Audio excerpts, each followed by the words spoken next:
the time to have a real conversation about impaired driving. MAD Project Red Ribbon. Tie it, wear it, show it, share it, live it. Find out more at mad.ca.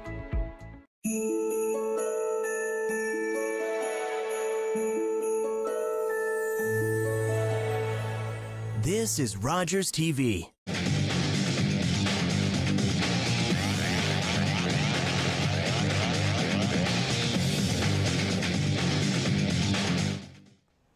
Good evening, Attack fans. Zach Scribner back with Adrien Mouseeau. He's back this week. No longer sick. There you go. And we're happy to welcome two rookies from the Owen Sound Attack, Tomislav, Brennan, Antonio Tersigni. Guys, how are you? Good, how are you? Good. We're doing good. I think we're all doing good now that Coach John is teaching us behind the camera how to play hockey, and it's awesome. Thank you, John, for everything. He's behind the camera. Shout out to John. Okay, there's a lot to go over around the Ontario Hockey League. Let's start out with the OHL Player of the Week. Quinton Musty of the Sudbury Wolves is the coach called OHL Player of the Week. He recorded 2 goals and 7 assists for 9 points in 2 games as he returned to the Wolves lineup. He had a goal and an assist Friday versus Owen Sound and followed that up scoring 1 goal, and he added 6 assists versus the Niagara Ice Dogs as the Wolves won the game 13-2. Musty tied the single-game franchise record with those 7 points, and he extended his personal point streak to 12 games. Dom DiVincentis is the OHL's goaltender of the week with 2 wins, a goals against average of 1 and a save percentage of .967. He allowed 2 goals on 22 shots in a 4-2 win over Kingston Friday, and then recorded his first career shutout in a 3-0 win over the Peterborough Petes Saturday evening. The Owen Sound Attack's Player of the Week is Captain Colby Barlow. Barlow had 3 goals and an assist in the Attack's 3-game road trip. Thursday, he sealed the deal against the Colts with an empty net goal. Friday, he scored his league-leading 6th game-winning goal against the Sudbury Wolves. And Sunday in the Sioux, he scored with 15 seconds left to extend his goal-scoring streak to 10 games, which is a new franchise record, breaking Kyle McAllister's previous record of 9 in 2000 and 2001. Now let's turn to the OHL's Western Conference standings. It's a big night for most Midwest Division teams. The first-place Saginaw Spirit traveled to take on the Erie Otters. London has an opportunity to extend their win streak to 9 games as they're home to the Oshawa Generals. The Attack are the only Midwest Division team idle tonight. They're tied for 3rd place in the conference with Windsor. The Kitchener Rangers are home to the Guelph Storm. Those two are ranked 9th and 10th. We'll do our best to keep everyone updated throughout the evening. To the Eastern Conference, Ottawa is now 21-4 on the year. They won both games this weekend against Peterborough and Sudbury. North Bay is starting to extend their lead in the Central Division. They're second with 36 points. Just a 6 points difference between 3rd and 7th in the Eastern Conference, although Peterborough, Mississauga, and Kingston are all on 3-game losing streaks. And looking at the bottom, Sudbury and Oshawa are tied for 8th, while the Ice Dogs are last with 15 points. Now let's take a look at the OHL's Performers of the Month for the month of November. London Knights forward Sean McGurn is the OHL Player of the Month, leading all players with 20 points, including 6 goals, 14 assists, and a plus-minus rating of +7 in those 12 contests. For the second straight month, Anaheim's Ducks prospect Pavel Minchikov of the Saginaw Spirit is the OHL Defenseman of the Month, leading all defenders with 17 points, including 6 goals, 11 assists, and a plus-minus rating of +12 in 11 games. New York Islanders prospect Tristan Lennox of the Saginaw Spirit is the OHL Goaltender of the Month, helping the Spirit ascend to first place in the West Division standings with a record of 6-1-0-0, goals against average of 1.86 and save percentage of .931 in 7 appearances. And finally, the Rookie of the Month is Oliver Bonk from the London Knights, leading all rookies with 14 points, including 3 goals, 11 assists, and a plus-minus rating of +5 in 12 games. Now to the OHL's top 10 in scoring. Ty Voigt continues to lead the league in scoring with 9 goals and 39 assists. Hamilton Bulldogs captain Logan Morrison is second with 37 points. Morrison has 13 points in his last 5 games played. Watch for him to be on the move at the OHL's trade deadline. 3 players tied for third in league scoring with 36 points, one of them being Sasha Pasajov of the Sarnia Sting. Pasajov has 7 points in 9 games since joining Sarnia. Both Pasajov and Ty Voigt didn't get invited to Team USA's World Junior Camp. 3 familiar faces tied with 35 points, all 3 of them coming from Owen Sound, in Denny Gore, Colby Barlow, and Cedric Aindon. Taking a look at it there, 9th and 10th, David Goyette and Sean McGurn round out the top 10. Now we know the 3 top scores for the Owen Sound attack. Let's take a look at 4 through 10. Servac Petrovsky's averaging a point per game. He sits 4th with 24 points. Ethan Burrows broke a 5-game goalless streak Sunday. He's 5th in team scoring with 21 points, 2 points ahead of Matthew Pappas, who has 9 goals and 9 assists in 22 games for Owen Sound. Sam Sedley logged a ton of ice for Owen Sound this weekend, playing up front Sunday against the Sioux. He's got 3 goals and 15 assists on the year. Caleb Lawrence has 14 points in 18 games this year. He's 8th in team scoring, while Julian Fantino and Nolan Seed round out the top 10. Now these OHL players are not only athletes, but they're also students, and we're going to look at the performers of the month in the classroom as well. For the East Division, the Peterborough Pete's defenseman James Guo is the OHL East Division Academic Player of the Month. For November, Guo is achieving an 87% average in his grade 12 university studies. The Central Division Mississauga Steelheads rookie defenseman Finn Harding is the OHL Central Division Academic Player of the Month. He had a 91% overall average, very good for Finn. In the Midwest Division, Owen Sound attack defenseman Braden Rogers is the OHL Midwest Division Academic Player of the Month for the month of November. Rogers is currently achieving an 83% average in English, 94% in nutrition and health, and an 84% average in international business, and then a 92% average in his co-op at OSDSS. And the final academic player of the month is Bronson Ride of the Windsor Spitfires. Bronson currently has a 90% average in all 4 classes at St. Anne's High School in Windsor.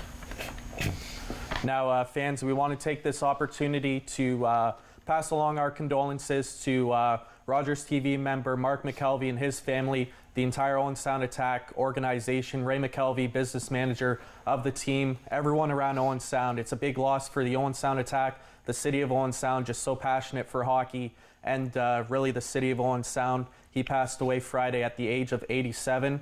We want to take this opportunity to play a tribute video in honor of Ray. Hi, this is Eden Zapula, and I'm just wanting to send my deep and sincerest condolences to the McKelvey family. You know, Ray was a special guy, and he meant a lot to not only the Owen Sound community, but also my career as well, being there for 5 years. You know, he just was a grade A guy, cared a lot about us, always asking us how we were doing. Even for me personally, I know he'd always chat with my parents and kind of see how I was doing, and also asking them too. So, you know, it's just small things like covering our bills at Shorty's, or, you know, being in the room and just showing up and always having a smile on his face. And he's truly going to be missed, and definitely a one of a kind. So thanks again, Ray, and thank you for always being there for me and the team. Sean Dersey here. Everybody I've spoken to in the last 24 to 48 hours, including myself, is deeply saddened about the news of Ray McKelvey. I've said it before and I'll continue to say it. Ray was the man who best exemplifies what it means to be a part of the Owen Sound Attack. Humble, loyal, kind, funny. A man who genuinely cared about the team and those around him. He was a joy to have around the rink and a joy to look up to. I don't think there could have been a better person, a better man, who not only for myself but the entire organization to use as a role model. I send my condolences to the family, friends, and the entire city of Owen Sound. Rest in peace, Ray. Playing for Ray by doing the best at everything that we put ourselves into, whether it's in the community, our personal lives, or hockey. And I just want to say my condolences to the family. It is a huge loss for you, I'm sure. Ray, you were a special man. You were someone that was always there for us. You were someone that was always leading the way, and someone who was always willing to have a lot of fun and smiles and laughs. I'll remember you always sitting up in the left corner of the Bayshore Arena, watching me on, supporting me and cheering me till the end through my whole 3 years in Owen Sound. You will forever be missed. My condolences to the McKelvey family. My thoughts and prayers are with the McKelvey family and the Owen Sound community as we mourn the loss of Ray. Ray was one of the best people in hockey, and his love for the game and passion has impacted everyone he has come into contact with to this day, and he lived a perfect life and left a lasting impression on everyone, including myself, and I will never forget how just being a young 17-year-old coming into Owen Sound and Ray taking me under his wing like one of his own and always having a smile on his face, loving coming to the rink every day and seeing all of us just having fun, being kids, and loving the sport. Thank you, Ray, for everything, and you will be remembered forever. Hey everyone, Joey Hishon here. I just wanted to share a quick message on Ray McKelvey. Ray was such an incredible person and helped me so much in getting comfortable in the scenic city. Not only as a player, but as a staff member, Ray was someone I talked to almost daily. He was such a kind, generous, selfless man, and I can't thank him enough for the impact he had on me in my life.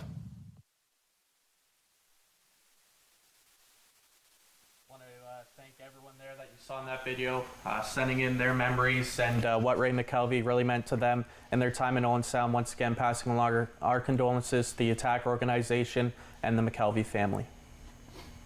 Yeah, definitely we echo those sentiments by the players. Zach and I as well send our condolences like Zach mentioned. Now guys, we'll get to talking to the guys that are the stars of the show today. Tomislav and Antonio. Let's throw it back to draft day. Where were you guys when you got drafted, and do you remember the phone call from the Owen Sound Attack? Yeah, I was in my living room with a few friends and family, and I remember needing to go to the washroom. So I went to the washroom, and then I come back, and they were like, "You were just drafted to the Owen Sound Attack," and I jumped with joy. I was so excited. That's pretty cool. And Antonio, you were picked in the second round of the latest priority selection. Where were you on draft day, and what was your reaction? Yeah, I was with my family in the living room as well. Just my family, my dad, my mom, my sister. I just wanted them three. And yeah, I remember my mom set up a little thing on the table with a bunch of food. Cause I didn't really know, I had a feeling I was gonna go in the first day somewhat, but I didn't really know what round. But yeah, and then eventually you see the 35th pick, no one's on attack, you pick, and you see your name. It's great. It's a great feeling. Like, it's something that I've been wanting to accomplish for a while, and to finally for it to pay off, it's really awesome. Now, a question that we like to ask, and we get various answers to this question, is how much contact did you have before getting drafted by the Owen Sound Attack? We've had stories that they didn't even talk to him at all, or that they talked to him a lot in the past. So how much, Tomislav, did you talk with the Owen Sound Attack prior to your selection? So they were the first team that actually contacted me, so it was really exciting. The first time was pretty much just where Owen Sound was, because I had no idea, if I'm being completely honest. So their scout, our scout explained it to me, and so it was nice. I just had that one call, and then, that was it. And then draft day. And then drafted, yeah. And Antonio? The same. I only had one call. It was in December. It was one of my first calls. And I remember like talking to Sean LaFortune, who talked to me, and he said, "I'll call you at 7 o'clock." And I remember like I ran downstairs, he called me, I was so excited. And then yeah, I had no clue where Owen Sound was, like he said, and then he talked to me about it, told me what it's all about, and that's it. And usually, heading into the draft the following week, you talk to them more, but I didn't hear a call. So I didn't really know if Owen Sound was gonna pick me, but they did, and yeah. In that same breath, you don't have to say teams' names, but were there other teams that were hounding you and like calling you often, or was it a normal thing just to get one call prior to draft day? I had a couple. I remember I had a couple meetings with other teams, and yeah, maybe some were more aggressive than others. Certainly, yeah. Yeah, I was the exact same way. Not probably as many as Antonio, but I had a few more teams call a few more times in Owen Sound. Now, Antonio, you were on a very good Toronto Junior Canadians team last season, and you guys fell short of winning that OHL Cup. You had to bring that up. Absolutely. You had to bring it up. The Mississauga Senators, very good team. It was a really exciting OHL Cup to watch. I watched most of the tournament.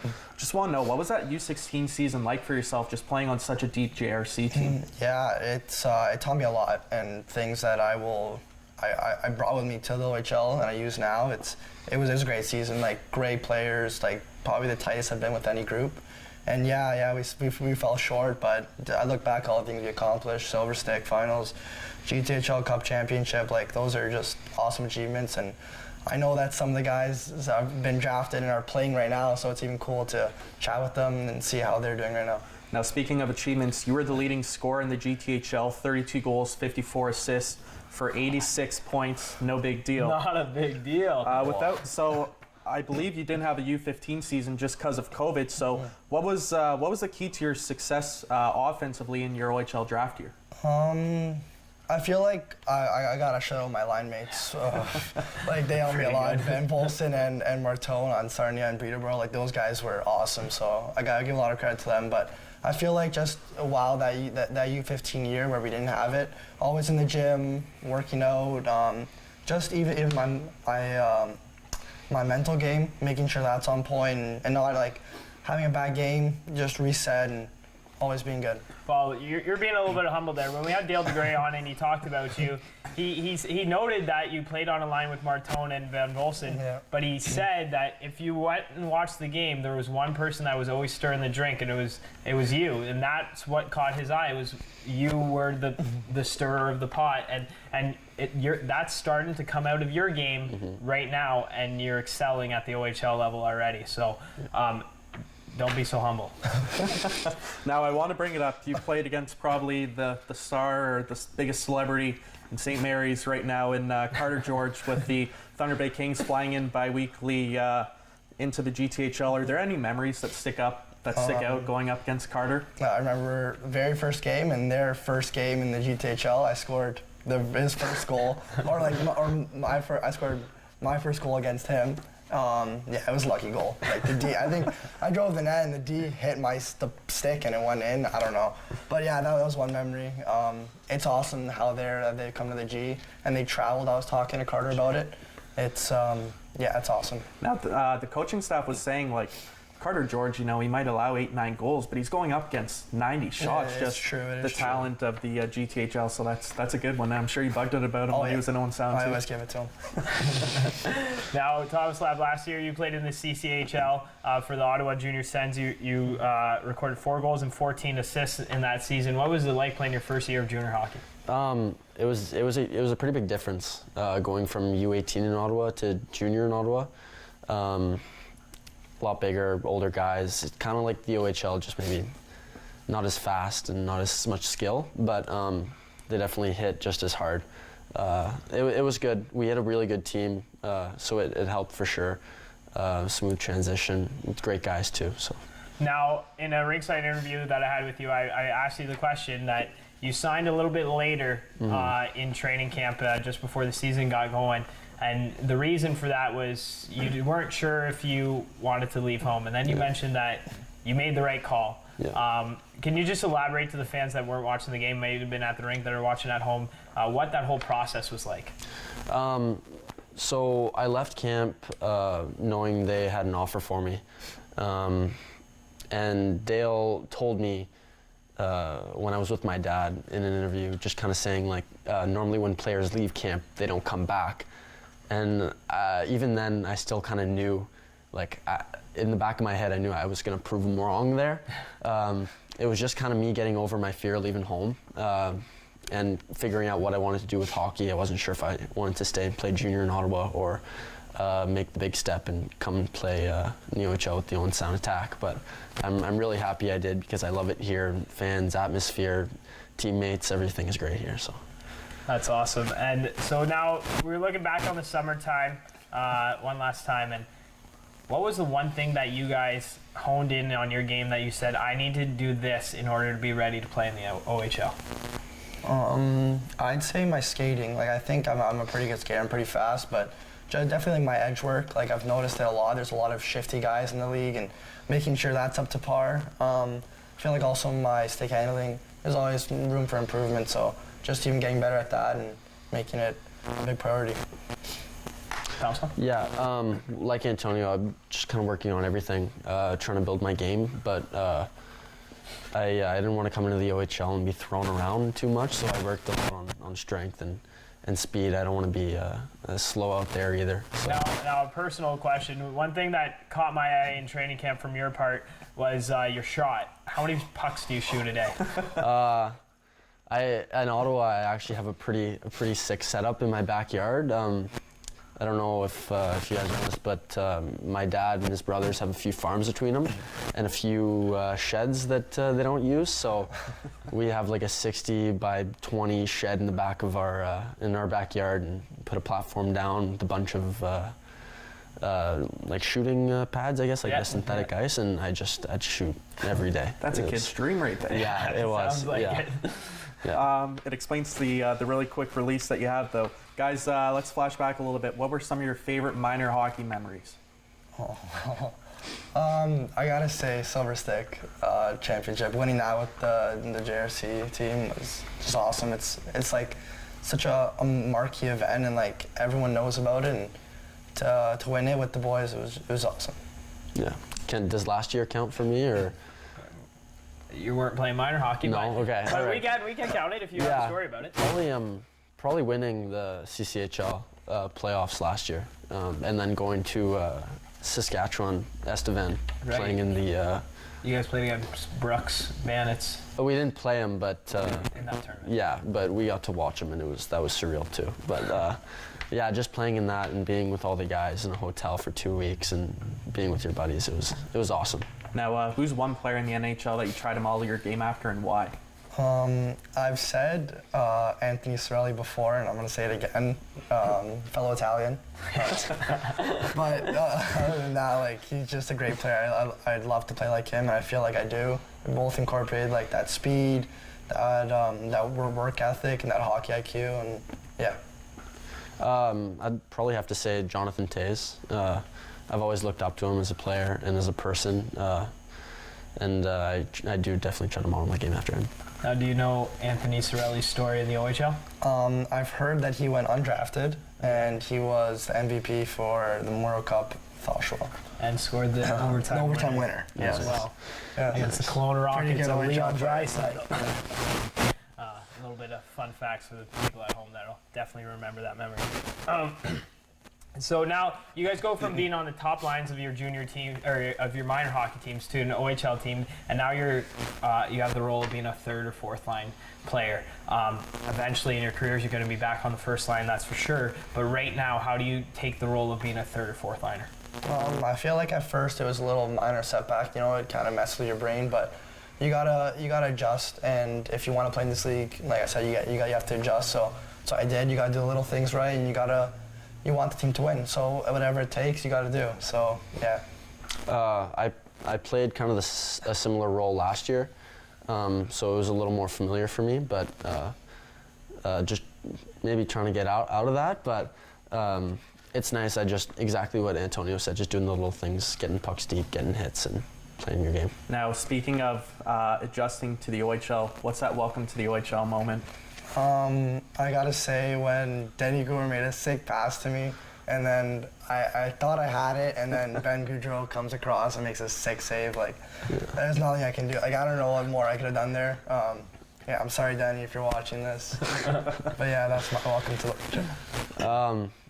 Probably the first game in London. I made a pass in the defensive zone, and Gavin Bryant went end to end and had a sick goal and gave me my first point. So that was pretty surreal.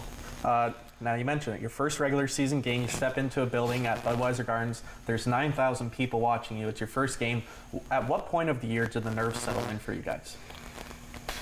I feel like after that game in Kitchener, the second game, or like after a home opener, I feel like getting to see London, which was surreal, and then coming here and seeing the home fans, which was awesome. I feel like that's when I knew, like, a little away and home, the difference there with the fans. And yeah, ever since then, I feel like I've settled in. Yeah, I think it took me a little longer. I'd say after that game in Sarnia, my first goal, that's when I kind of could relax and sit back a little after that first one. Now, earlier on in the season, we had Thomas Chafe on the show. You were minor hockey teammates. Yeah. Line mates. Yeah. How important was it for you to have Thomas around, just helping you get adjusted to the league and to the city of Owen Sound? Oh, it's great. He's a great guy. It's nice having to know him before coming to the team and knowing a few other guys, but Thomas definitely made it a lot smoother than it could have been. So. Go ahead. No, you go. I was going to say, Antonio, is there a player or two that took you under their wing since you got here in Owen Sound? I'd say 2. I remember draft day came, and then a bunch of guys texted me, but I feel like I really connected with Fantino from the same part of Woodbridge. And so, yeah, just him connecting, which really made it really comfortable. Same with Barlow, reached out. We're both G guys, so we kind of know that GTHL guys. We both kind of know the state, like where we came from, so that's both those guys. Now, did you know about Thomas's obsession with Skip the Dishes before? I didn't. No, that was a shock to me. I knew he liked to spend money. I didn't know how much Skip the Dishes he was using. That's what the veterans have obsession about, talking about Schaefer's. I was going to say, you're going to find out in the second half and what's in the helmet. Now, guys, let's take this opportunity to throw out our trivia question. A pair of tickets up for grabs Saturday night against the Guelph Storm. From the 2022 emphasized U16 draft class, how many GTHL players were selected by the Owen Sound Attack? Call in to Mark Perry, and you'll have an opportunity to win a pair of tickets to this Saturday's game versus the Guelph Storm. If we want Antonio to read it, it's going to be how many players played in the G last year. G. Guys, we only have 2 minutes before we go to break. Let's take the opportunity. What's your favorite rivalry? Being around here in Owen Sound, I've learned that London is definitely a big rival for us. So yeah. I say the same. London, Kitchener too, and I feel like a new one, Guelph. Like when we went there last week. So I think this week will be a lot of mid. Oh yeah. Now, what would be let's go back to minor hockey for a second. What would be your favorite minor hockey rivalry? JRC and Barley's. Absolutely. Like it's just it's another rivalry there. Like even Barlow, me and Barlow always and Barley. We always had battles. Yeah. Habs or sleeps, it's gonna be, right? Yeah, I'd have to say Junior 67s versus the Myers Automotive Group, and I can tell you that Schaefer will vouch for that too. Now we'll just take an opportunity to update the fans at home. Maybe some scores that Attack fans don't want to hear. First off, the Erie Otters lead the Saginaw Spirit 1-0. Kitchener leads the Guelph Storm by a score of 1-0. And the game that fans are probably paying the most attention to, the London Knights open the scoring against the Oshawa Generals. All 3 games 1-0. Lots of hockey left. Lots of hockey left, and we'll update you in the second half of the show. We have to take a break. On the other side of the break, we'll have all 3 highlights packs from the most recent road trip for the Owen Sound Attack, Grey Bruce's favorite game show on a Tuesday evening, What's in the Helmet, and plenty more on the other side of the break. You're watching Attack Wrap on Rogers TV.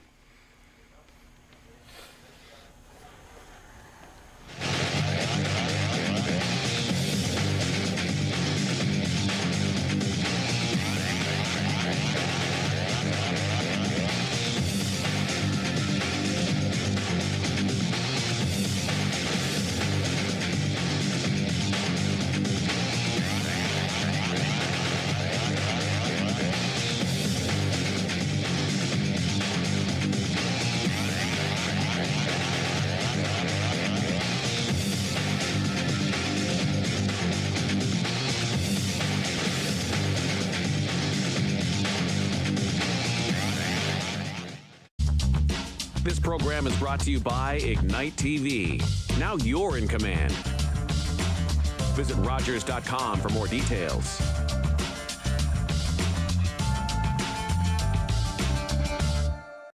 Hi, Attack fans. It's Adrien Mouseeau alongside Zach Scribner. We'd just like to wish you a Merry Christmas and Happy New Year.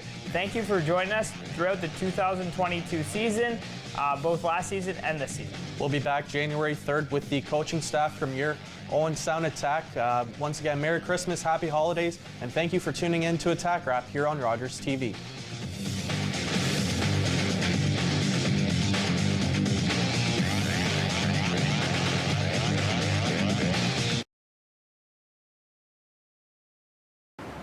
Hi, I'm Sharon Skelly, host and community producer of Community Close-Up on Rogers TV. We're back in studio after about 2 years with some great programming. Join me on Community Close-Up, where we meet great people from groups and organizations around Owen Sound and Grey County. And remember, it's your community, so take part. Join us again on Rogers TV or online. What kind of show do you want to see on Rogers TV? What interests you? Log on to rogerstv.com, fill out a show proposal, and tell us about your segment idea. We want to know what you want to see. Rogers TV, only on Rogers.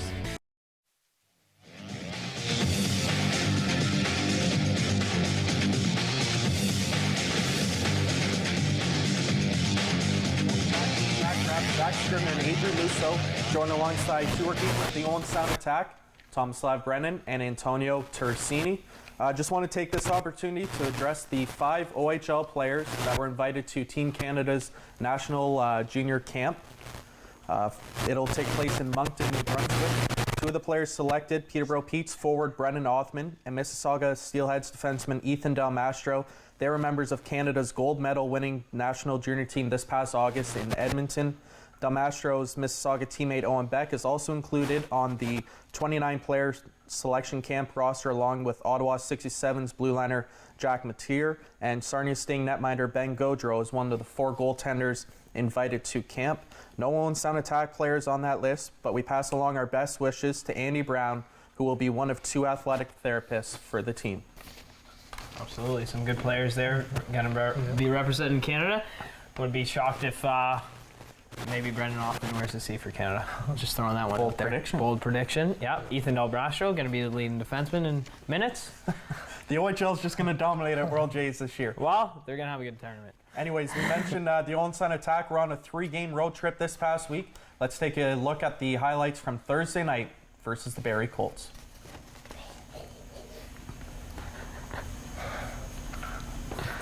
Big day for the kid.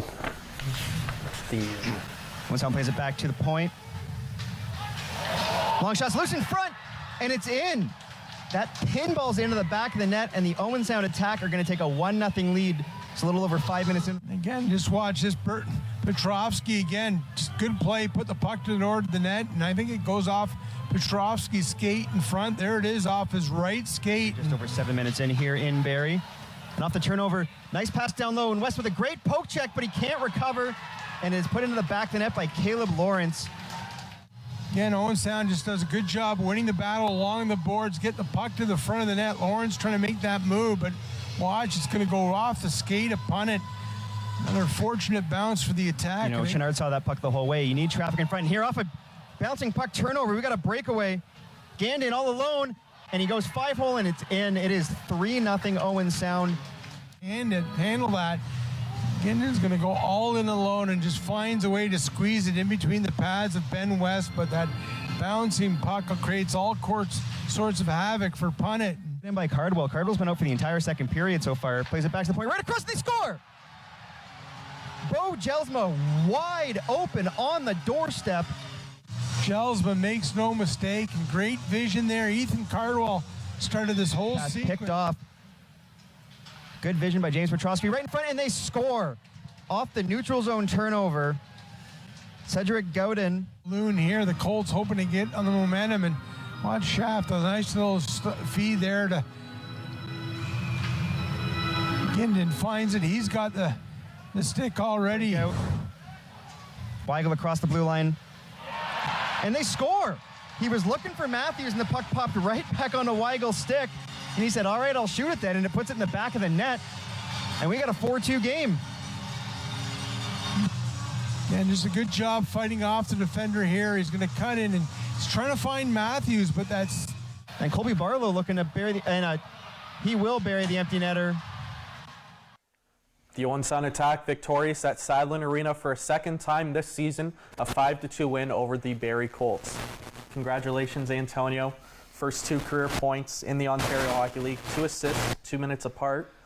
No big deal as well. Yeah. What will you always remember from that game in Barrie? I really like that Barrie Arena. I don't know what it is. But I'll never forget. I remember getting my first assist, and Petro, Petrowski was like, I hit it.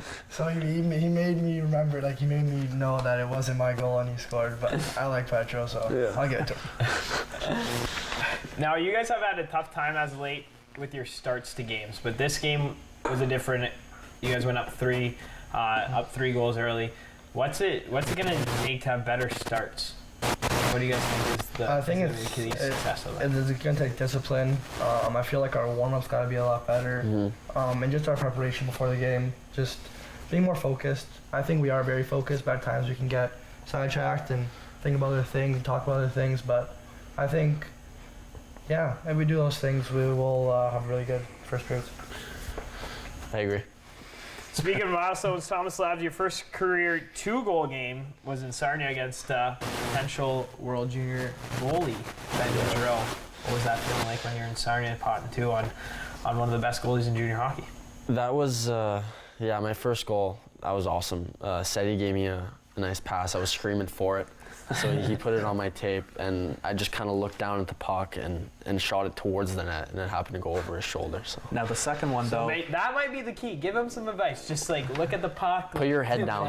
Put your head down. The second one was at home. So your first one in Sarnia, second one at home. And wasn't it Denny, an unreal pass? I'm trying to remember it, and you were cutting towards the net. Oh my God, yeah. He picked off a pass, or he picked it off from a guy at the blue line and literally sauced it through 3 guys' sticks.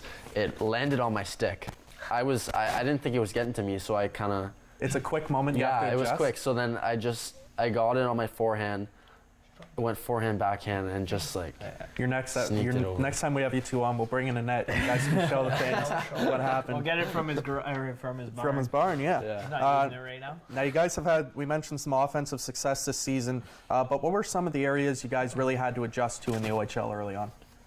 Definitely the D zone, I'd say. I'd say the D zone, a little confusing at times, but I think we got it down now. I feel like everything's so happens so fast. And our coaches make sure of it that we know our D zone if we're going to play offense later on in the shift. I feel like getting to know our systems early on was a big component for us. Now you guys are talking about all this offense, and you have 3 of the top 10 scorers in the OHL on your team. What's it like seeing Denny Gua, that first line, Denny Gua, Cedric Guindon, and Colby Barlow go to work? Honestly, I love watching it. You have the best seat in the house. Yeah, we do. As much, I'll warm the bench any day if they're on the ice and I get to watch them play. It's magic what they do. Now, eventually those players are going to be gone from the team, and it's going to be you guys. What are you guys going to take from their game, and what you're learning from them on the spot right now? Antonio? Yeah. I feel like I can take so much from them. Like Seti's vision on the ice is incredible. Barlow's shot, as we all know. Denny's speed, his quickness. Denny is just such a good hockey player. I think his hockey IQ is in his D zone. He's become so good defensively this season. Would you believe if at this time last year I told you he was minus 18? It's really hard to believe. He's put in a lot of work to his game. It's helped us. Now, before we go into Adrian's favorite game show on a Tuesday evening, just want to take an opportunity to throw out our trivia question once again. You want to do the read on this one? You got the slogan down, Pat. Sure. From the 2022 U16 draft class, how many G players were selected by the Owen Sound Attack? Once again, tickets for this Saturday evening against the Guelph Storm, another home and home. The second one in about 3 weeks for the Owen Sound Attack. So bound to be some good games this weekend. All right, guys, it's time for everybody's favorite game show. You're gonna have to take that helmet and put it on your head. Yeah. I almost got him. Almost. I was about to read the one. All right, so the way it goes is I'm going to take something, a sentence or a thought out of this helmet, and then you give me the first thing that comes to your head. Okay. Because Tomislav is older, he's going to go second, and you go first. Okay. All right, here it is. What's in the helmet? Player you wouldn't want to be stuck in a car with for more than 2 hours on your team. More than 2 hours? Thomas Chafe. I sit next to him on my stall, and he talks a lot. I don't mind it. I might have a conversation with him, but 2 hours is a lot of time. I like Schaefer. Yeah, I'd probably have to agree. You've done it a few times. Yeah, well, I've known him for quite a while, and believe it or not, he used to be like the quietest kid ever, and I'd never hear him talk, but now they went from like 0 to 100, so. Now, before you carry on, Nick Chenard's been the popular answer, and we have Nick on next week, so it'll be interesting to see his selection for that. Yeah. I don't think Nick's that bad. No. You're just saying that because he's a vet. Next question. Next question is favorite hockey memory to date. We kind of asked that one a little bit earlier, but what's your favorite memory? I'd say when I was young, I was playing tyke for Duffield. I scored in double overtime in the semifinals. Oh yeah, that's good. For us to go to the Golden Horseshoe finals. That was a pretty good memory. I was small. I don't remember much, but I remember scoring. Yeah, probably last year again, winning the CCHL, but with my best friend I grew up playing hockey with, so that was awesome. Cool. Awesome. Ideal golf foursome. Do you guys golf? Yeah. So like me and 3 other people? Yeah. Can be celebrities, Anybody doesn't have to be on the Okay. team. I'd say Michael Jordan. He's a big golf guy. Michael Jordan. I heard Steph Curry's also a big golf he's a guy. scratch golfer. Oh yeah, him and I don't know.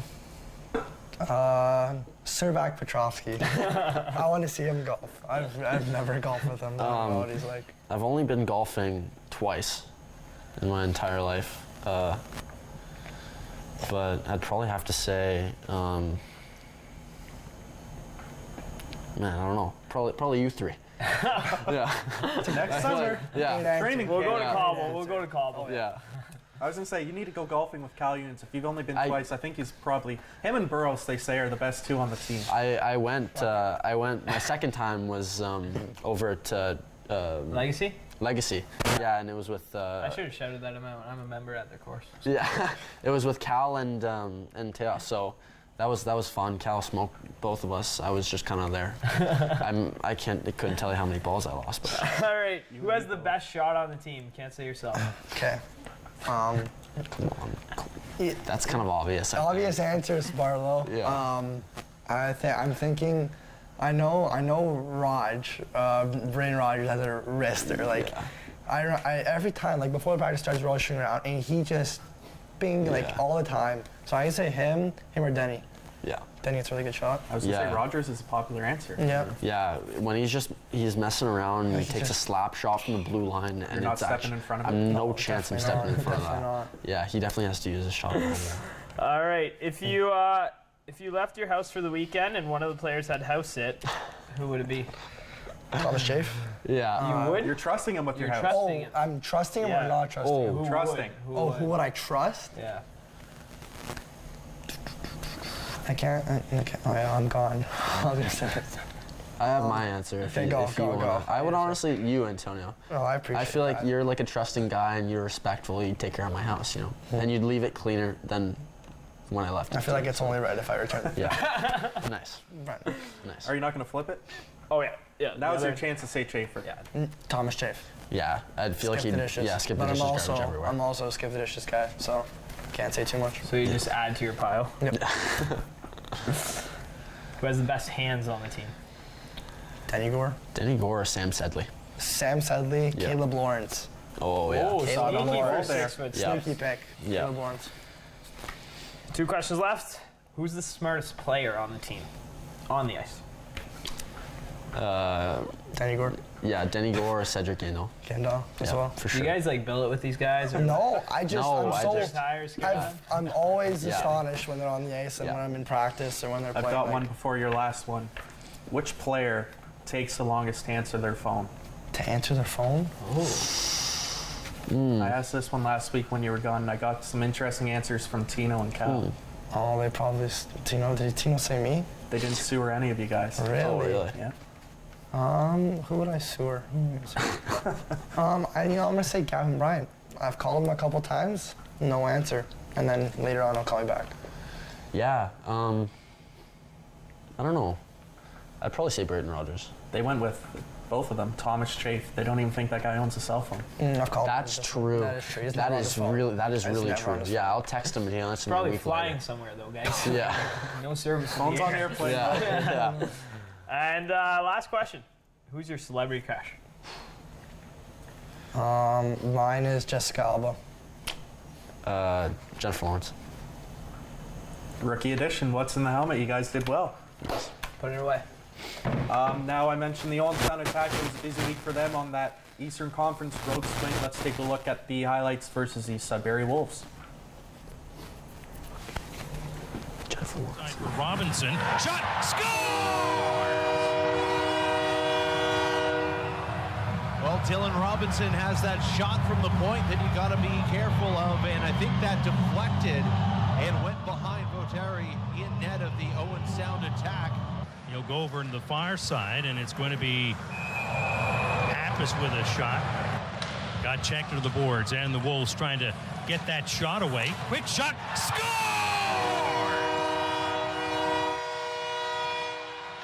Quentin Musty with a beauty. Fake it and make it. A nice little drop pass there by David Goyette, and Quentin Musty continues to rack up the points. 2 already in this game. And the Wolves trying to make some changes on the fly quickly. Chop that. Fantino across the line. Feeds it out in front. They score. And then Toure also doing a little bit of a pinch-in play. Shoots and scores. And here comes that dangerous line again. Across the line. Gandon with it. On this side. That's a glove save. Thank you very much. As Joe Ranger uses that quick left hand and saves what would have been a sure goal. 5 game-winning goals. You mean that guy right there? Colby Barlow scores the game-winning goal. We didn't see it on the highlights there, but he does the tribute to Ray McKelvey, pointing at the sky after his goal. It's fitting it stands as the game winner. The Owen Sound Attack defeat the Sudbury Wolves by 3-2. And I mentioned it there, team playing with heavy hearts Friday night, fitting that Colby does that salute. What did it mean for everyone to come back down 2-0 and get that win for Ray? Yeah, we knew what we were playing for, and we knew that we had to win that game for Ray. Yeah, exactly as Tomislav said. We knew what we had, like we came to the game knowing what we had to do, and yeah, came out with for Ray. Now, in that first period, you guys go down 2-0, and then Denny Gore was getting interviewed in the intermission with Eastlink there, and he mentioned that you guys needed to start playing better and get more focused. Was that the message from the coaching staff in the room in the middle of the first intermission as well? Yeah, I think Denny got it spot on. Yep, exactly that. Now, it's the Owen Sound Attack's first time going to Sudbury in 3 years. Your first time going to Sudbury. What did you make of their rink? They have good ice, I found. Yeah, I found they have nice special. hard ice. I don't mind it. Like I like high ceiling rinks. Yeah. Yeah, it's definitely different. You know, the wolf. Unfortunately, came out. It did come out. It's a little annoying, but yeah. How many rinks have you played in your life that the benches aren't on the same side? Not as until many. That was really weird. I forgot about that. Yeah. I don't That's like a very unique thing about that rink. I think there might be one other rink in the OHL, Peterborough. Peterborough, I believe. It'd be interesting to watch an overtime game there because teams flip sides. Oh my god, the second period was a mess. Yeah, that was awful. We were getting out at the ring out. Yeah. Now, as kids, did the two of you attend many OHL games? And if you did, who was your favorite player? I didn't attend as many in Ottawa, but I watched quite a few and didn't have a specific player. So. I don't think I went to any. Actually, no, I think I went to like a couple and missed last year games. Yeah, my favorite player in the OHL, I remember doing a slideshow presentation in grade 3 about him, was Connor McDavid. Ah, that's fitting. Yeah, pretty good hockey player. Yeah, he's doing okay. He's all right. Yeah. Now, guys, a few skates with the teams and some young fans that love taking in Owen Sound Attack games for the both of you, especially as rookies. What do those fan interactions mean to you guys? It's huge, honestly. It's cool to have fans, but to know that I impact someone, my daily life is awesome. Yeah, like I remember being that fan and like looking up to these guys. So now, like I try my best to hold that conversation, maybe get a picture, sign something for them, because I know it means so much to them, like it means so much to me. Yeah. Now, what would be 1 or 2 fun facts about your life that you would like to share with those fans watching at home? Fun fact, I am half fluent Italian. Like I know some Italian, not full Italian. There's one. And I can play the drums. Oh, we joined Cedric Ayno's band. Yeah. And Gavin Bryan's singing? Yeah. Yeah, I didn't know that. She was pretty good, I'm not gonna lie. I didn't know that. Yeah, play drums. Yeah. I don't think a lot of people know this about me with my my name, but I'm fully bilingual French. Went to a French school my entire life, and I speak a little bit of Croatian too. So Croatian. Now, Tomislav would be Croatian? Yeah. Is that who you're supporting in the World Cup? Right now, yeah. Yeah, for sure. Allez les Bleus. Do you have a favorite team in the World Cup? Big football guy? Sorry. I wasn't going to bring that up. It's a tough subject. Yeah, Italy. I'm going to go for Portugal this World Cup. I want Ronaldo to win. Yeah. If you ask Fantino, Italy's still the best team in Europe. So. Now, we mentioned it. Let's take a look at the highlights. The last game of the Owen Sound Attack's 3-game road trip. This one coming against the Sioux Greyhounds. Shot into the corner and picked up there as the Owen Sound defense slowed things down, cleared up the boards. Carlisle at the half wall had pinched in, keeps the puck in Owen Sound territory. Here's a pass to Montroy with a shot, he scores!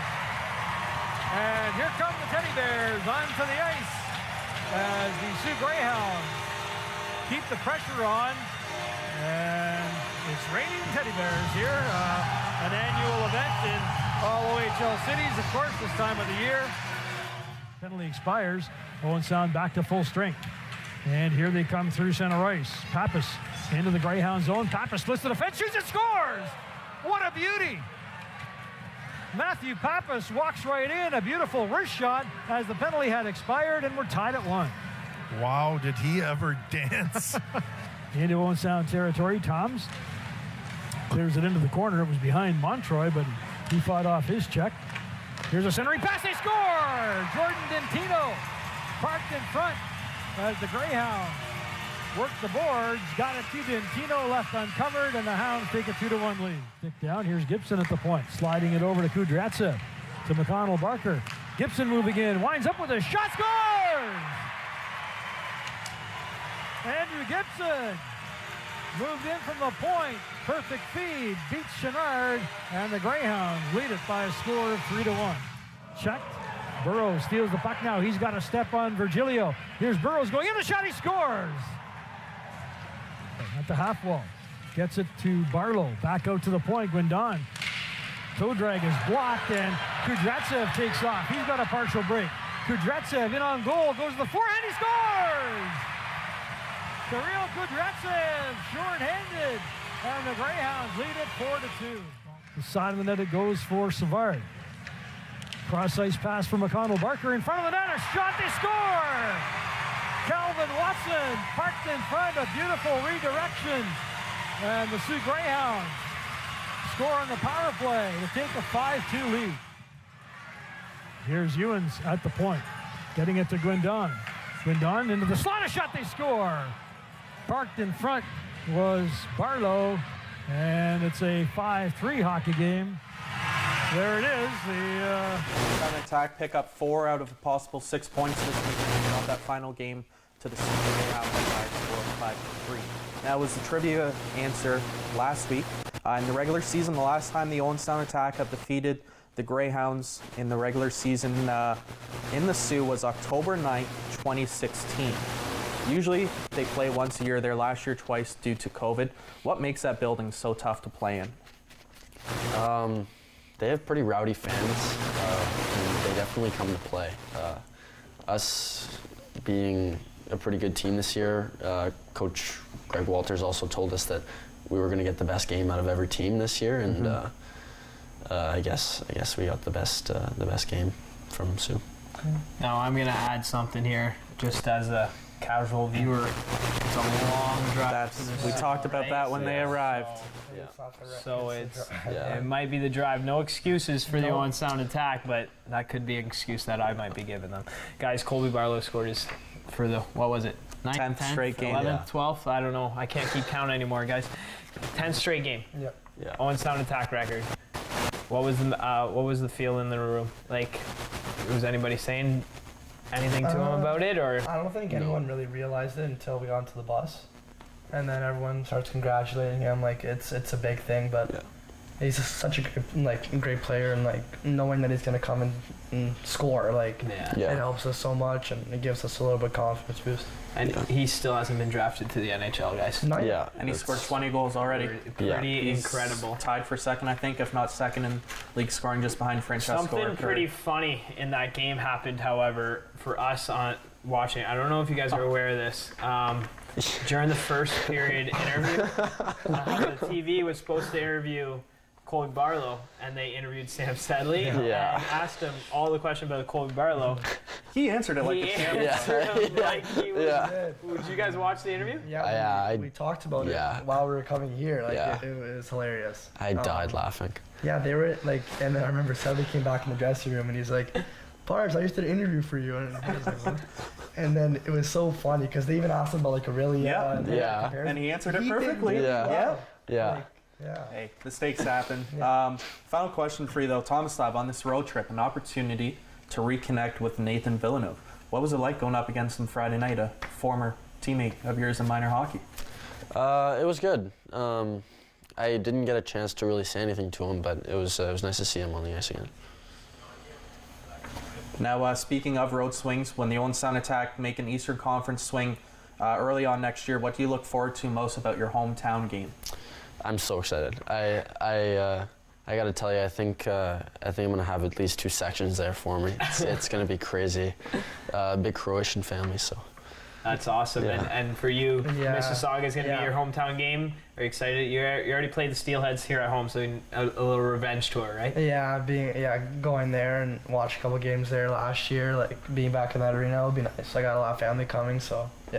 Now we have to keep this short. What's the message you have for your family back home? I'm sure they're watching this, if not live, back on YouTube or Rogers TV. I love you guys, for sure. Thank you for helping me get to the point I am. Wouldn't be doing this without you, so thank you. Love you.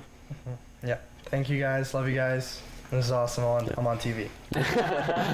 Well, guys, it was a lot of fun, a lot of good laughs. We'll have to have you on again in the second half of the season. Thanks for joining us here tonight. It was a lot of fun. Yeah, great. Thank you. Look forward to the next one. On behalf of Tomislav, Brennan, Antonio Tersigni, Zach Scribner, and Adrien Mouseeau, we only have one episode left next week before we hop into the Christmas break. Yeah, excited to talk to Nick Schnard and Sam Sedley next week. And just to finish off this episode, just want to dedicate this show to the McKelvey family. We'll be with, they're in our thoughts and our prayers throughout the week, and we'll see Mark on Saturday. He'll be ready to go for the game, but the McKelvey family, Ray, rest in peace. Absolutely. Thank you very much for tuning in, fans. We'll see you next week here on Attack Wrap on Rogers TV.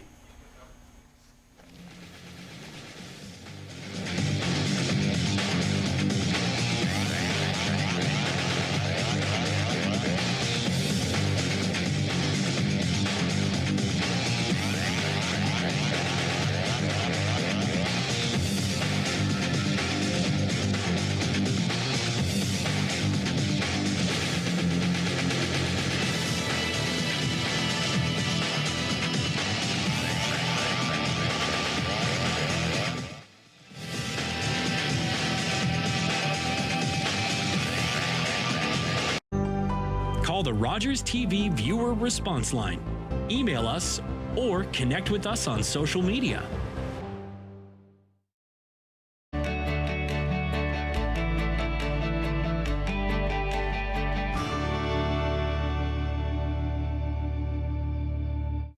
was our 35th anniversary. To celebrate, we were on our way to Mama Rosie's, where we had our first date. That's when we heard, coming from the